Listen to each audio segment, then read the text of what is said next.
भाऊ प्रकाश आंबेडकरांनी असं म्हटलं आहे की लोकसभा निवडणूक झाल्यानंतर उद्धव ठाकरे यांची शिवसेना आणि शिंदे यांची शिवसेना एकत्र आल्यास आश्चर्य मानू नका. प्रकाश आंबेडकर साहेब आहेत, तज्ज्ञ आहेत ते, पण आजच्या स्थितीत मला असं होईल असं वाटत नाही. कारण तसं होण्याची वेळ निघून गेलेली आहे.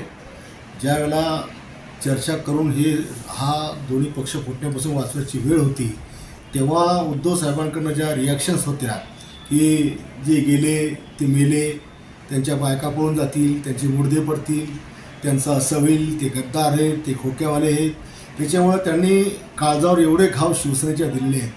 अगदी श्रीकांत शिंदे साहेबांच्या माथ्यावर काय लिहावं इथपासून त्यांचे आरोप आहे आणि त्याच्यामुळे अंगावर लागलेले घाव बुजू शकतात, पण काळजावरचे घाव हे कधीच बुजत नसतात. त्याच्यामुळं मला नाही वाटत की भविष्यामध्ये तुर्तास तरी येणाऱ्या काही काळामध्ये असं होईल. आता तुर्तास तरी वाटत नाही. आपलेच आमदार भरत गोगावले असं म्हणतात की राजकारणात काहीही होऊ शकतं. राजकारणात तर खरंच काही होऊ शकतं, पण या स्थितीला असं का होईल असं मला तर नाही वाटत. एबीपी माझा, उघडा डोळे बघा नीट.